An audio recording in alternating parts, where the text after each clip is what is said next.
Good day, everyone. Today we will discuss the chapter 2, which is the school as an organization. In this chapter, we will discuss different theories and concepts of organization as it applies to education. It presents significant literature and studies that include various topics which may help you in understanding the important role of an educational institution in the society.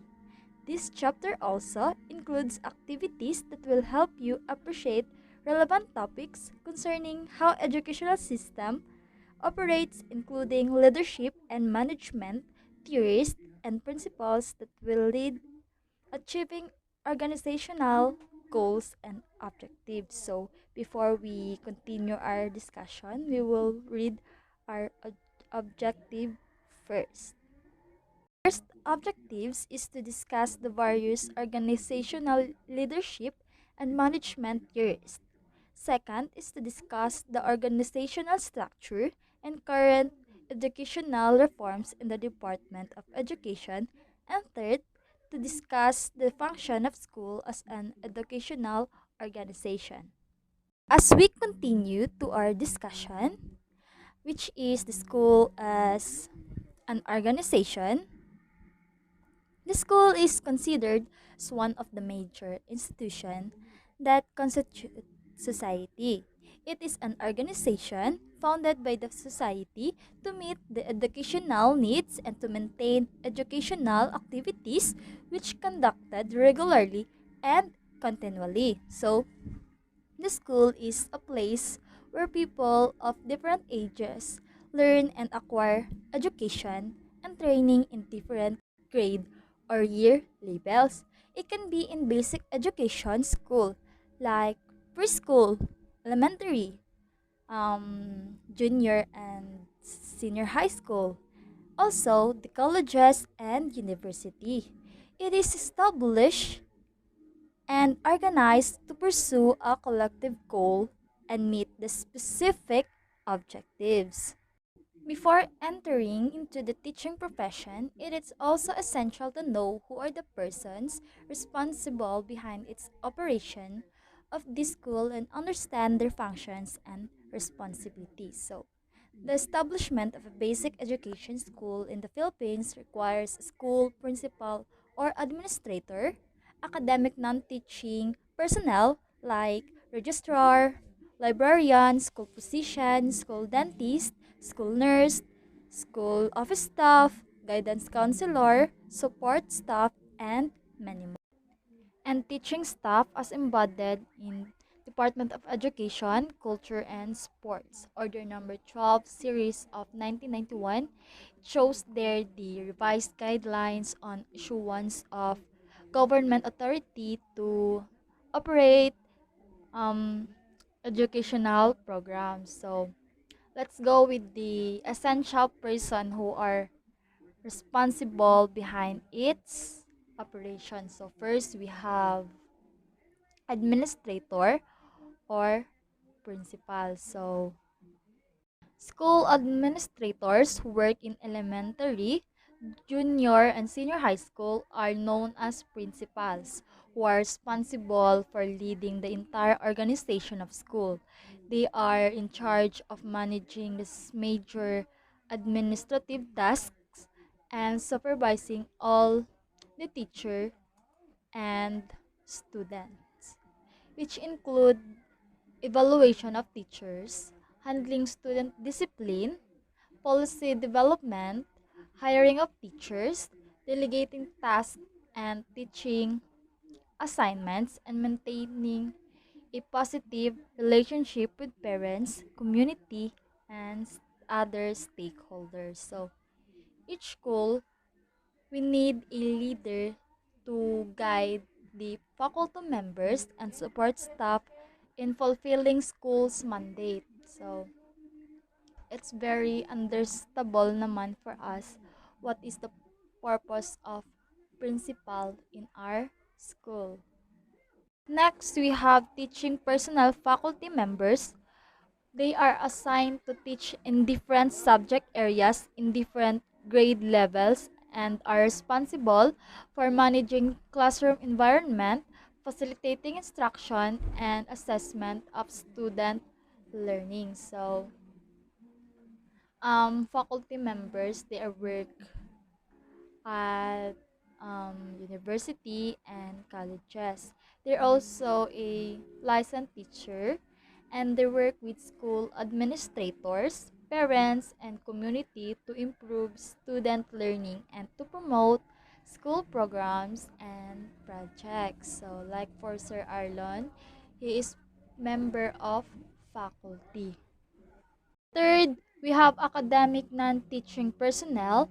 They are assigned to support to help maintain a positive learning environment and to keep the school clean and safe from harm.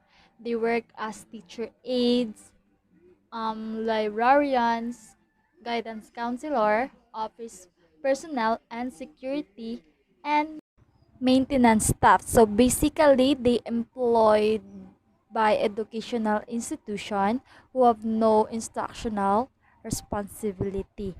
They can take charge of us in absence of teachers or faculty members because they want us to be safe because their duty is to protect us. Okay? So next is students. We we are the primary stakeholders that benefits from the school. We are come from different age groups, cultures, and backgrounds whose ultimate goal is to be trained and educated. They, they make teaching profession as challenging work for teachers and serve as bridge in connecting with parents and the community. So, as students, we go to school to acquire knowledge and to make our dream come true by educating ourselves through the help of our teachers, faculty members, and to all the staffs of the school. Lastly is community. It is the location where the school is situated, the partnership between the school and the community to help to strengthen the relationship of teachers with parents, governments, officials, and the private organizations that help promote school programs and projects. So, it plays a very important role in creating a positive learning environment. Reforms in the Department of Education. When the trifocalization of the Philippine educational system took place in the early 90s, technical vocational education and training and higher education were separate from basic education. By virtue of RA 7722 and RA 7784, the Commission on Higher Education and Technical Education and Skills and Development Authority were created. The mandate of the Department of Education, Culture, and Sports was then refocused to the basic education, which covers elementary, secondary, and non-formal education, including culture and sports. In 2001, Republic Act Number 9155, otherwise known as the Governance of Basic Education Act, was passed, transforming the name of DECS to the Department of Education and refining the rules of its offices from the national level down to school level. The RA 9155 provided the overall framework for school head empowerment by strengthening their leadership roles and school-based management within the context of transparency and local accountability. By virtue of RA 9155, culture and sports-related functions, programs, and activities were transferred to other relevant government and agencies. The Commission ng Wikang Filipino, National Historical Institute, Record Management and Archive Office, and the National Library, which are previously under the DepEd were administratively attached to the National Commission for Culture and the Arts, or NCCA. Sports competition was also transferred to the Philippine Sports Commission, while program for school sports and physical fitness activities remained under DepEd. Given its mandate, DepEd was initiate many reforms that have significantly contributed in the improvement of the Philippine basic education system to provide every Filipinos with the education they need to compete in global context. The Enhanced Basic Education. According to the Senate Economic Planning Office, or SECO 2011, the Philippines, together with Djibouti and Angola of Africa, are the three remaining countries in the world that retains 10-year basic education. The Enhanced Basic Education Program Act of 2013, or the K-12 Act, establishes a universal kindergarten and introduces grade 11 and 12 to high school education in public and private school. The Enhanced Basic Education Act establishes the Enhanced Basic Education Program, which espouses the following objectives. First, give every student an opportunity to receive quality education. Second, broaden the goals of high school education for college. Third, make education learner-oriented and responsive to the needs, cognitive and cultural capacity, the circumstances and diversity of learners, schools and communities through the appropriate languages of teaching and learning, including mother tongue as learning resource. There are some following issues that influence the implementation of K-12 programs highlighted by SECO 2011.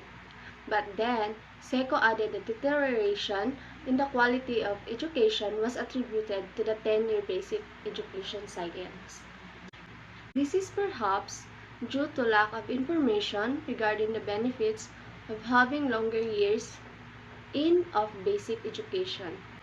There are some compelling reasons why the Philippines government pushed for enhancement of the basic education system. We have 6 highlighted reasons to enhance basic education in the Philippines. Number 1. The Philippines is the only country in Asia with 10-year basic education.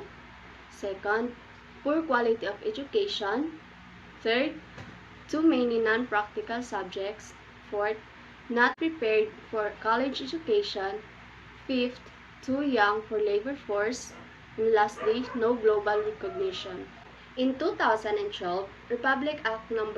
10533, otherwise known as the Enhanced Basic Education Act, was passed institutionalizing the K-12 curriculum.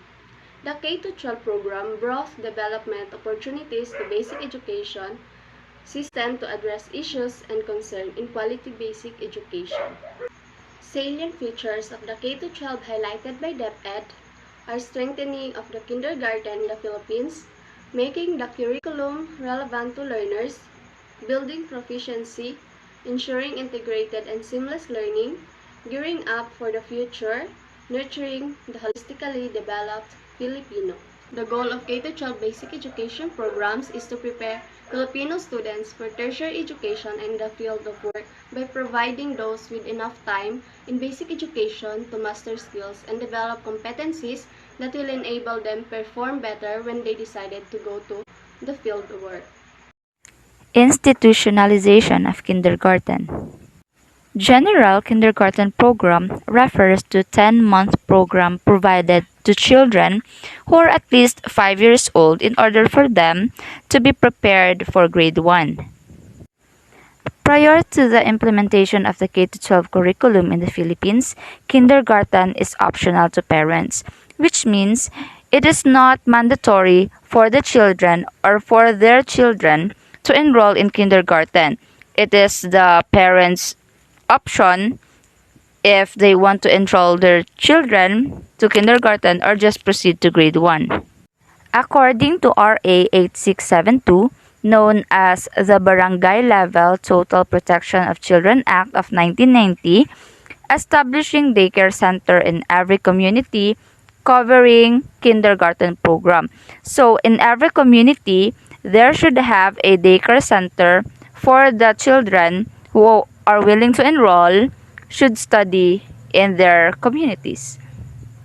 This was mandated by the local government together with the Department of Social Welfare and DSWD.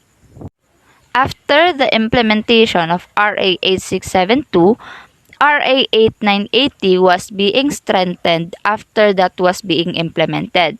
RA 8980, also known as Early Childhood Care and Development Council or the ECCD Act of 2001. Programs needed by young children are being provided by the DSWD supported by this Republic Act. In RA 10517, also known as the Kindergarten Education Act, in 2011, kindergarten is institutionalized into basic education system.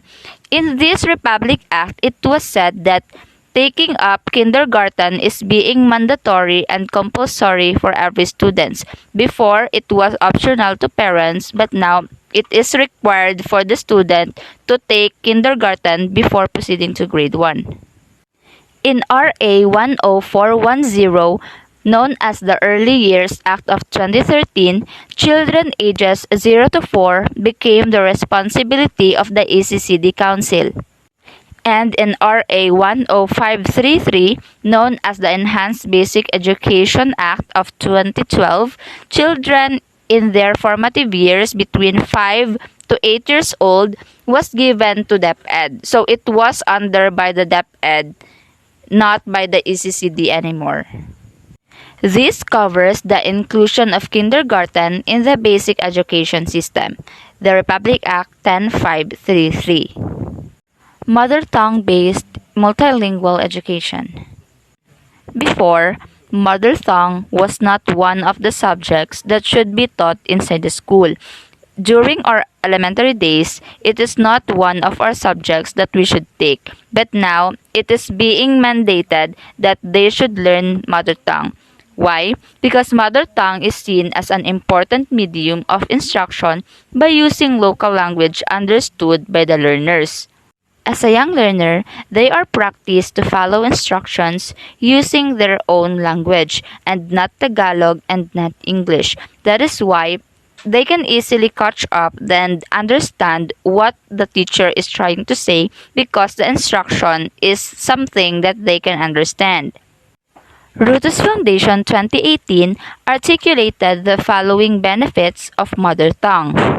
The first one is children learn better and faster in a language they can understand. Yes, it's because if the instruction was given and they can understand it well because it is being taught using their mother tongue, they can understand what they should do or how it is properly done. Second is they enjoy school more and feel more at home.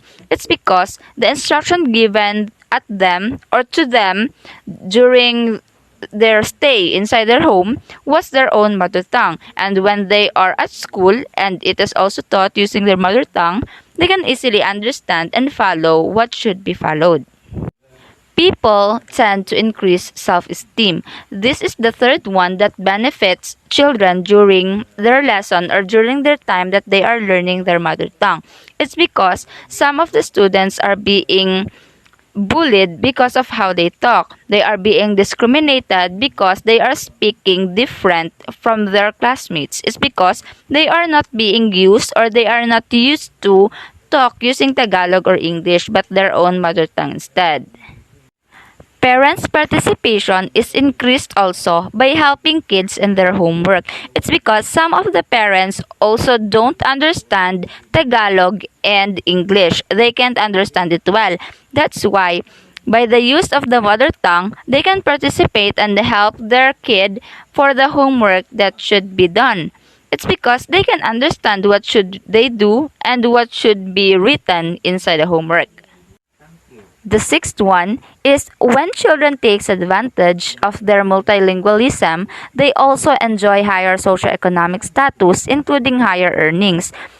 This can help them communicate to other people, especially inside their community because they would know how to speak or how to communicate using the language that are being used. Contextualized curriculum. In terms of curriculum, DepEd restructured the content of the old basic education curricula to make it more relevant to learners through contextualization and enhancement. Curriculum contextualization is done by using examples, activities, songs, poems, stories, and illustrations for teaching and learning that are based on local culture, history, and reality.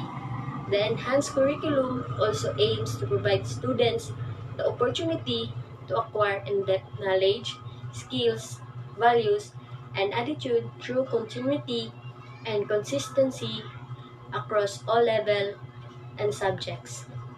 Curriculum was also made seamless using spiral progression concept by teaching the simplest concept to make more complicated concept through grade levels, which will assure a mastery of knowledge and skills after each level. So it means contextualization curriculum helps us students in learning language and writing skills by teaching us in actual context where will be used in the real world.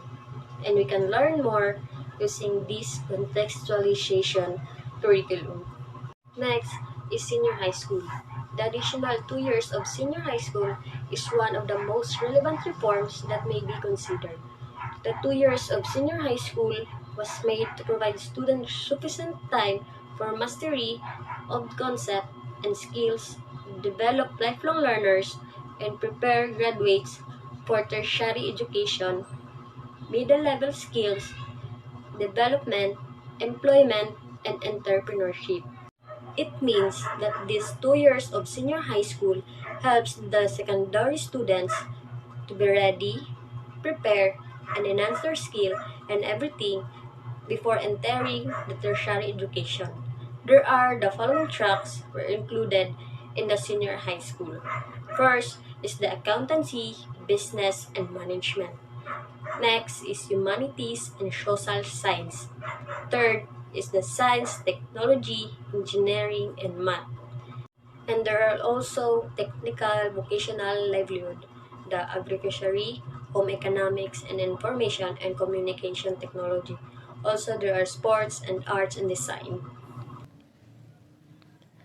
Organizational structure of the Department of Education. Before we will proceed, I will show you first a quotation.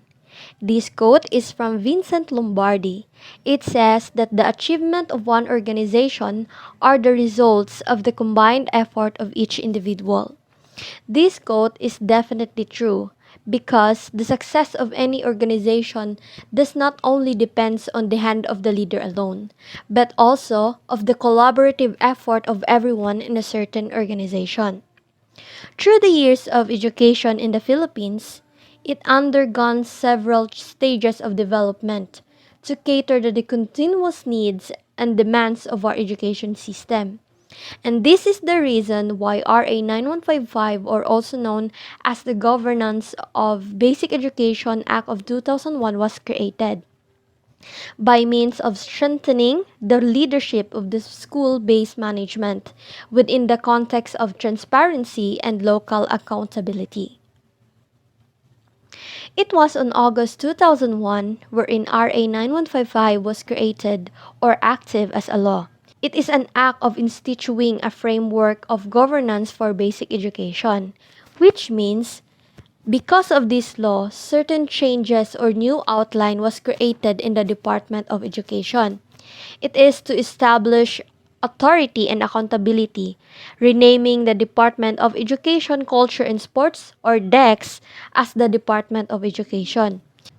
Meaning, RA 9155 is responsible not only in outlining the governance of the basic education, but also in renaming the department from DECS or DEX to DEPED or DepEd.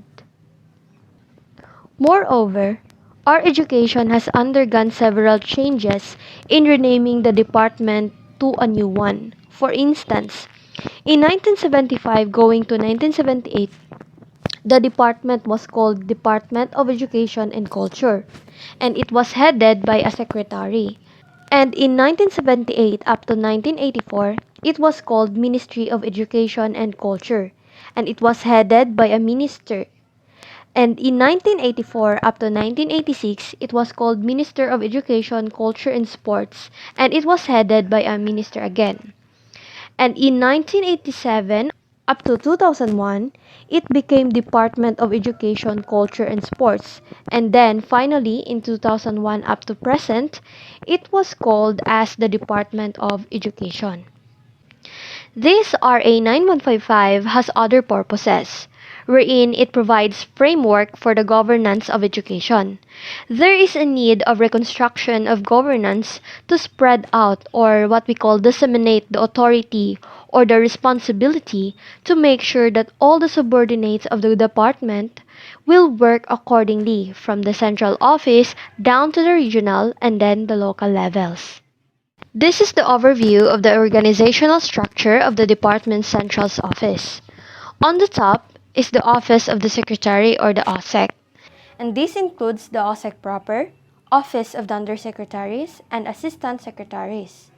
The department is recently led by the Secretary Leonard Briones, the current Secretary of Education who was nominated by the President of the Philippines and confirmed by the Commission on Appointments.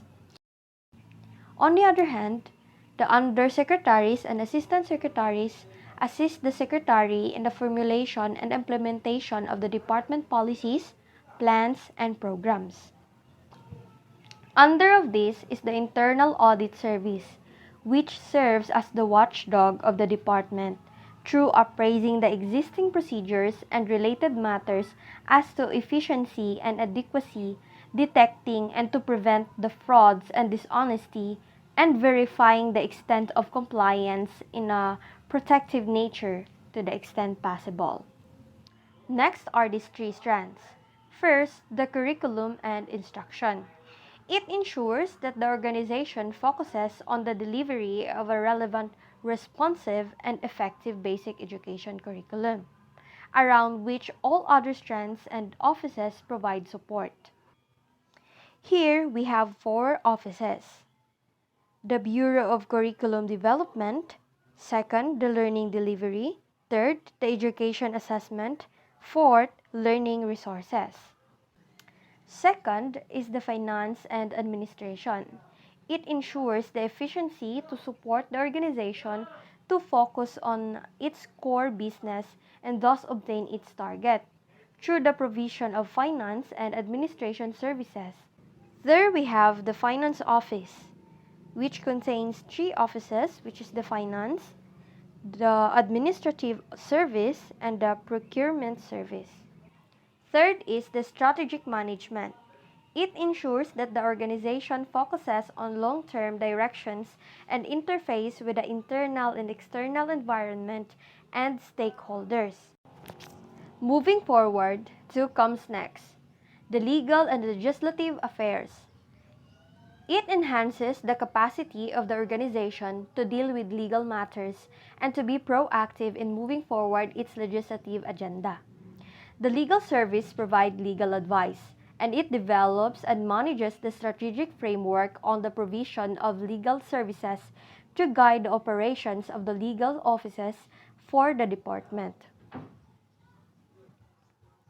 And of course, the governance and operations.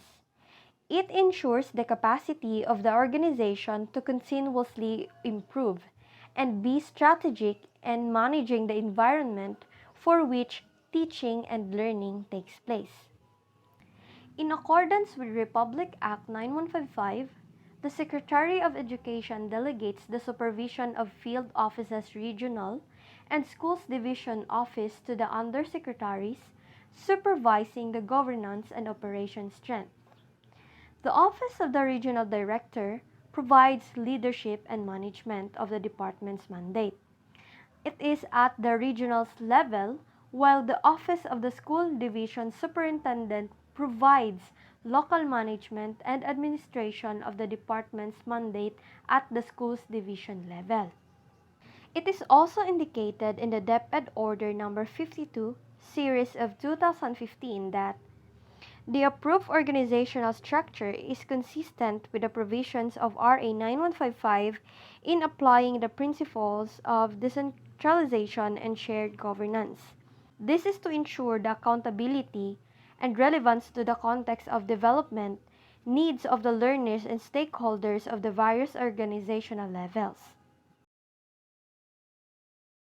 Organizational theories.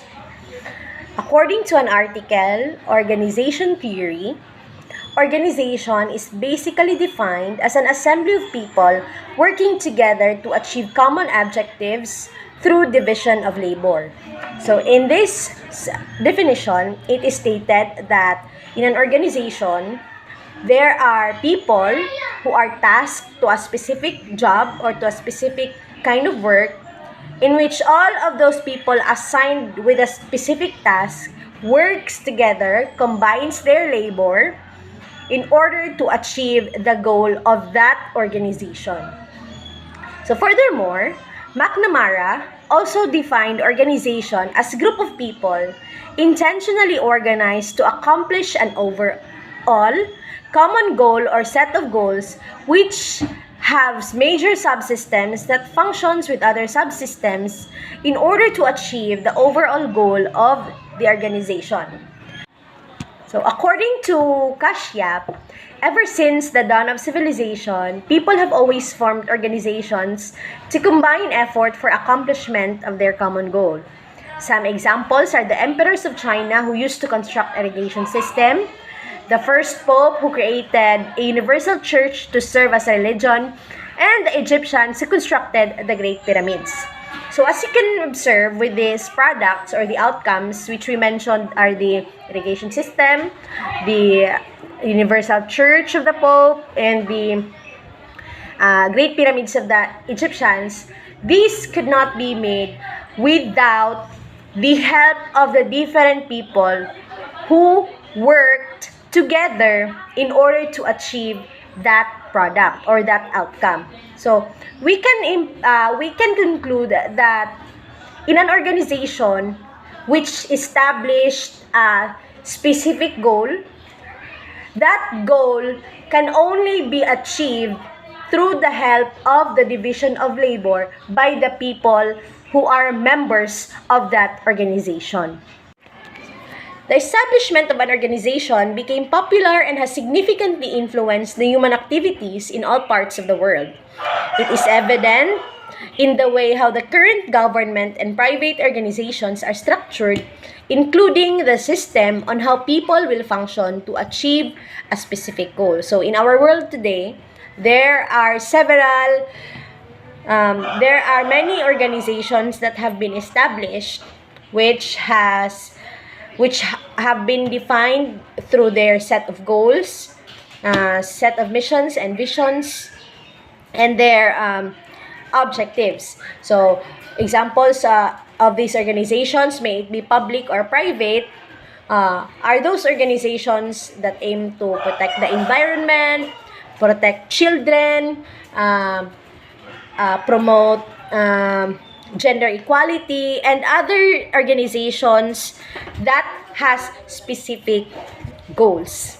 In an educational organization setting, a school is established with a clear vision, mission, goals, and objectives, or what we call the VGMOs. So school's VGMO is a declaration of the school's objectives which serves as a guide for planning and decision making. So these VGMOs are helpful and it serves as their basis in planning and decision making, specifically in terms of for the improvement, for the implementation of different sets of rules and regulations for the betterment of the organization.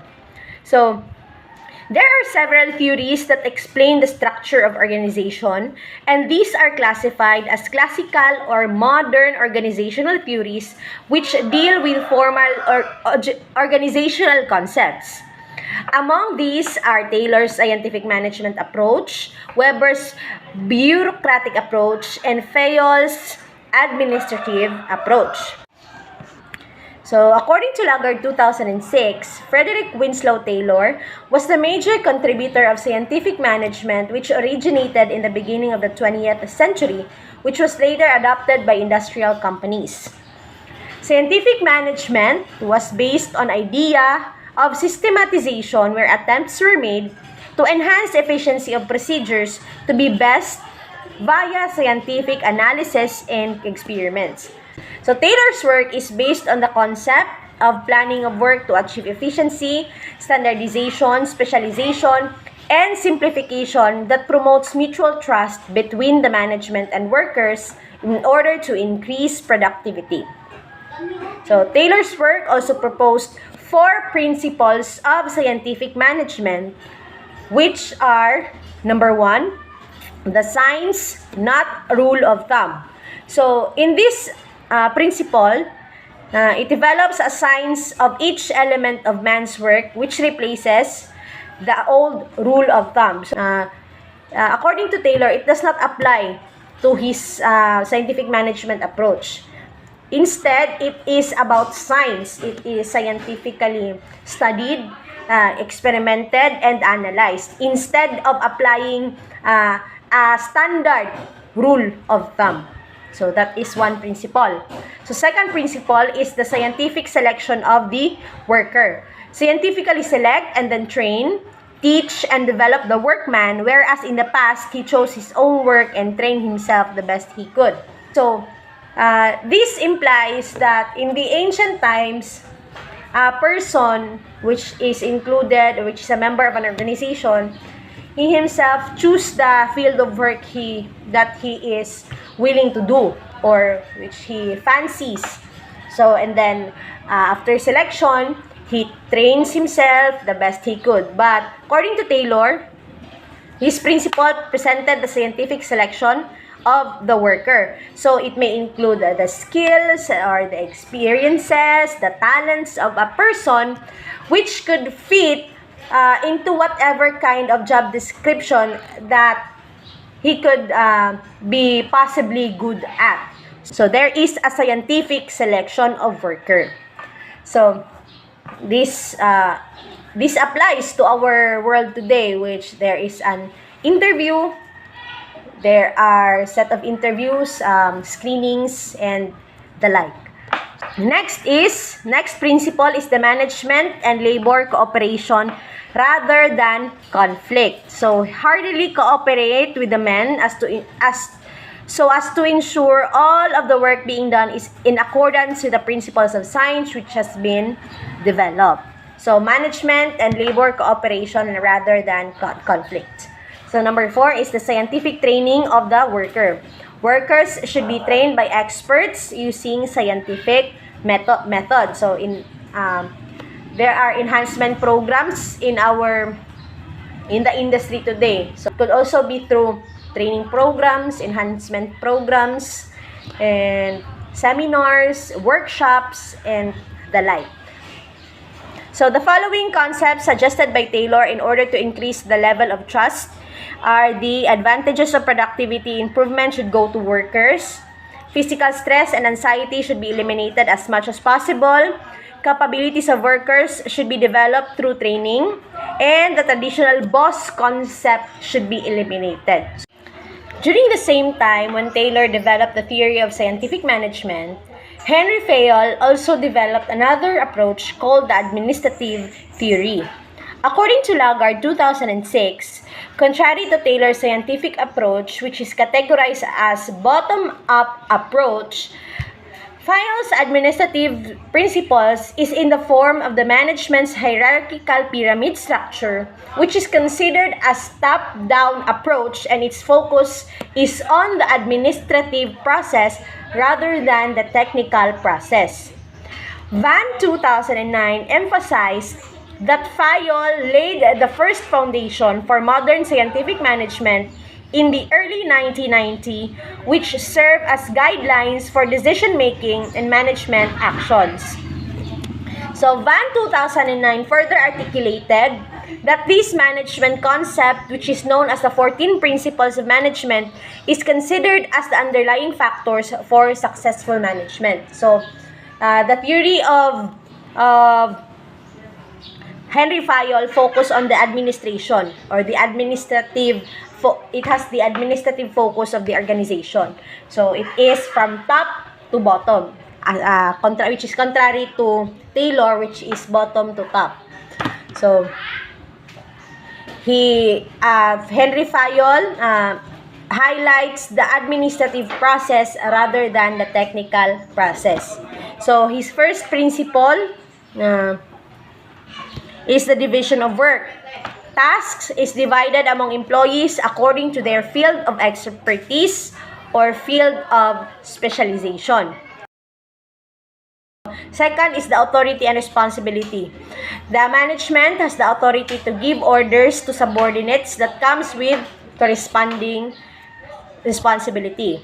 So number 3, discipline is about the core values anchored in the vision and mission of an organization to form good conduct, which is essential to the successful operation of the organization. Number 4 is the unity. Unity of command, So all orders received must come from one manager only, otherwise it will cause confusion to employees. So number 5, the fifth principle, unity of direction. Number 6 is the subordinate of individual interest. Is about prioritization of organization's interest over personal interest, which applies to all members of the organization. So number 7 is the remuneration. Is about rewards and compensations to efforts that have been made, which could be in a form of monetary or non-monetary, that keeps employees motivated and productive. So number 8 is the degree of centralization. This implies the concentration of decision-making authority at the top management. Number 9 is the scalar chain. It's about the hierarchical structure that is always present at any type of organization. There should be a clear line in the area of authority from the top management down to the lowest level. Number 10 is the order. This pertains to the order and safety of employees in order to function properly at work. Number 11, equity. This implies equal treatment among members of the organization. Number 12, stability of tenure of personnel. This is about the proper deployment and management of personnel by providing employees the opportunity to be considered for tenure position based on their performance. So, number 13 is the initiative. This allows employees to express ideas that will help benefit the company. Last principle by Fayol is the esprit de corps. So this promotes unity among employees, develops morale in workplace, and creates atmosphere of mutual trust and understanding. So in order to enforce this esprit de corps, we have one example or one way to enforce this is through team buildings in an organization or in a company or a group of people. My report is the continuation of the organizational theories that was reported by Irish Tesoro. So in this area, we have another contributor to modern organizational theories by Max Weber. So who is Max Weber? Max Weber is a German sociologist known for bureaucratic theory of management, and then he was also the father of sociology. And he believed that the most efficient way now to set up an organization is through bureaucracy, which is a way better than the traditional structure. So ano nga ba ang bureaucracy? This is the organizational structure that is characterized by many rules, standardized process, procedures and requirements, and many more. So the bureaucracy or the bureaucratic theory by Max Weber was researched by the two researchers, who is Mulder and Lagarde. In this research, Mulder of 2017 and Lagarde of 2006 highlighted the three types of power that can be found in organization based on Weber's bureaucratic model, and these are the traditional authority, legal rule-oriented authority, charismatic authority. So what is authority. This is based on historically created legitimacy where authority is hereditary and based on dependent subordinates.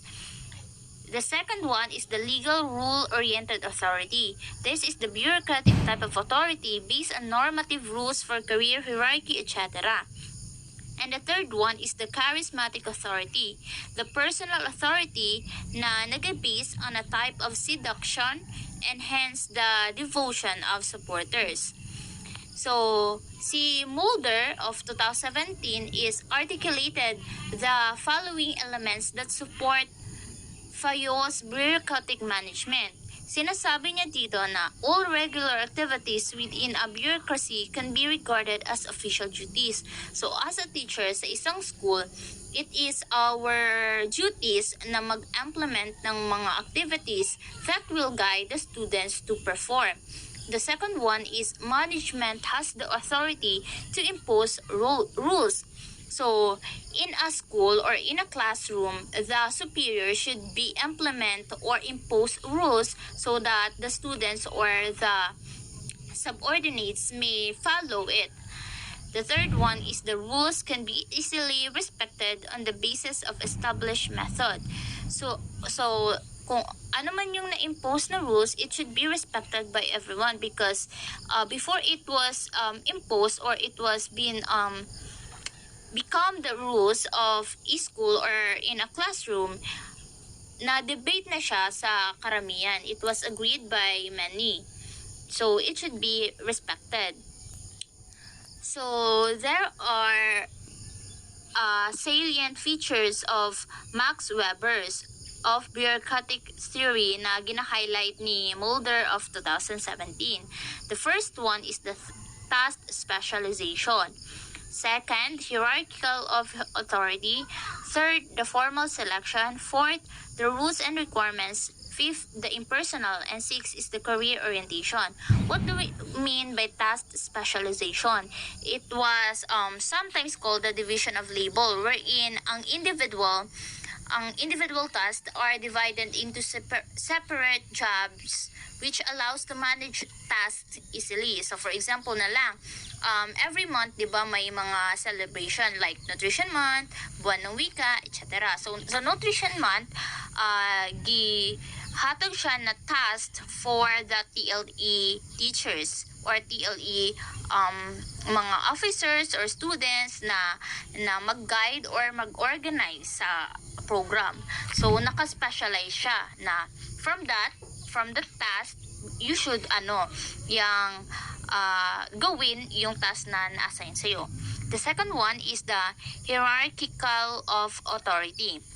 So, ginasabi dito na ang managers have the chance to organize into hierarchical layers where kanang each of the layer of management or each of the responsibility sa isa ka school is responsible for its staff and sa overall performance.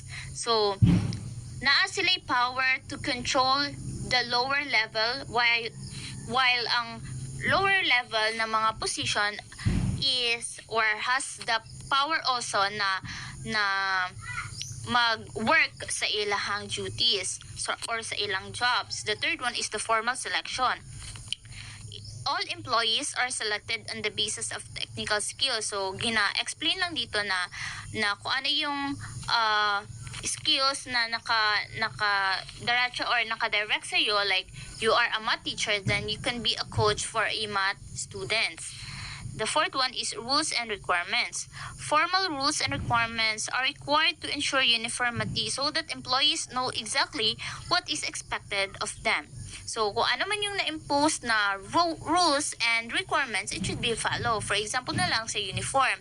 So, ang uniform from Monday to Friday, dapat kailangan mag-uniform unless they will implement the rules of having the free uniform. Like every Wednesday, so tanan magsunod jud sa rules and mga requirements. The fifth one is the impersonal. Regulation and clear requirements create distant and impersonal relationship between employees. So, ito na yung ginatawag na you should bring the personal problem to your subordinate. So kung kabaloon jud dapat ka sa imong limitation for you to understand na we have our own personal life. The sixth one is career orientation. Employees of a bureaucratic organization are selected on the basis of their expertise. So, the employees should have this kind of orientation na nag-promote sa ilang career, which na maka-elaborate or widen sa knowledge na for example, ito lang dapat yung position na kinalagyan nila or etc.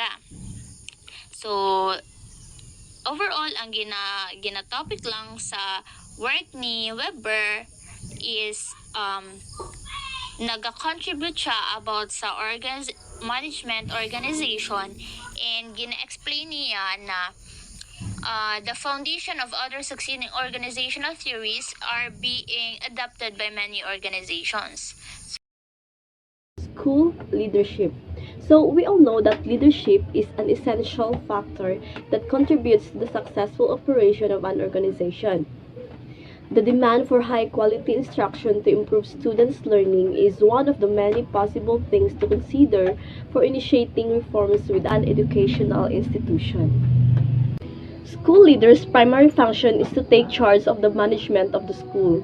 They are expected to have a collective vision of the future direction of the organization that is clearly understood by its stakeholders in order to meet the school organization's goals and objectives. So according to Christie, Thompson, and Whiteley 2009, believe that getting the right people to become school leader is very important, and by providing them with competencies to effective leaders in critical to their professions. So the following are some important aspects of a school leader's role highlighted by Christie, Thompson, and Whiteley 2009. Number one is developing a deep understanding of how to support teachers. So school leaders should understand the need of teachers that will capacitate them in order to become or effective teachers. Number two is managing the curriculum in ways that promote student learning. So learners have different learning style. Hence, curriculum shall be carefully managed according by planning for appropriate strategies in curriculum delivery that will suit the learning style of students. Lastly, number three is developing the ability to transform schools into more effective organization to foster powerful teaching and learning for all students. So, transformational leadership is one of the leadership theories that requires leaders to have passion and energy to achieve great things. Leadership is inherent to the teaching profession. So, according to Jackson cited in ASCD 2015, leaders transcend formally defined roles in building, which means that every teacher or any teacher at some point in their career becomes a teacher leader. So the roles and responsibility of leader nowadays are becoming more complex in view of the reforms in education brought by global demands. According to Gabriel in 2005, teacher leader possess a semblance of authority but no formal power. So while not all leadership positions are formal in nature and are not fixed, every school teacher do not serve or may not have served as official leader but may be assigned to leadership roles. So among the roles that teacher leaders may assume are the following. First is grade level or subject coordinator. This may include instructional leadership and administrative functions. Second is department chair or coordinator. Serves a liaison officer between administration and colleagues. Third is curriculum and assessment specialist. Leads teacher to follow curriculum standards and develop appropriate assessments. Next is mentor or coach. Serve as a mentor for co-teachers. Lastly is facilitator. Facilitates professional development. So leadership according to Yuki 2013 is different from managers. It includes motivating subordinates and creating favorable conditions for doing their works, which is considered as one of the important management or managerial role. Leaders can influence the effectiveness of an organization through the following: the choice of objectives and strategies to pursue, the motivation of members to achieve the objectives, the mutual trust and cooperation of members, the organization and coordination of work activities, the allocation of sources to activities and objectives, the development of member skills and confidence, the learning and sharing of knowledge by members, the enlistment, support, and cooperation from outsiders, the design of formal structures, programs, system, and the shared belief and values of member. Becoming an effective teacher and leader at the same time requires passion, perseverance, and competency, not just to influence students but also to make meaningful changes in their lives while attending school. School leaders involve various leadership styles which include transformational, instructional, and distributed leadership. So first, instructional leadership. It is based on three-dimensional approach which includes defining the school mission, managing the instructional program, promoting a positive school climate by Hallinger 2010 as cited in Lidelco and 2013. Second is transformational leadership. Transformational leaders are type of leaders who inspire their followers to achieve extraordinary outcomes by inspiring them and in the process develop their own capacity. Next is distributed leadership. Distributed leadership is considered as a shared effort by more than one person. So it serves interests of systemic thrivability by promoting patterns of joint optimization of shared visions, values, and individuals among groups rather than the maximization of any subset of particular individual interests.